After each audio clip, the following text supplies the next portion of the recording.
Isa na namang mamamaalam sa pamilya Guerrero, abangan sa Batang Quiapo. Hindi pa man tuluyang natatapos.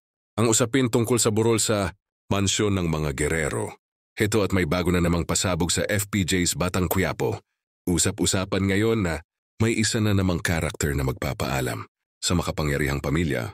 Kung kamakailan ay si Miguelito ang naging sentro ng tanong, tinapos na nga ba ni Tanggol ang kanyang buhay? Ngayon naman, isa pang miyembro o kaalyado ng Guerrero ang posibleng mawala. Hindi pa malinaw pero iisa ang sigurado. Lalong iinit ang banggaan ng mga Guerrero at Montenegro. Sa mga susunod na episodes, inaasahan ang mas matitinding revelasyon, paghaharap at madamdaming eksena na magpapaikot sa kapalaran ng pamilya. Sino kaya ang susunod na mawawala?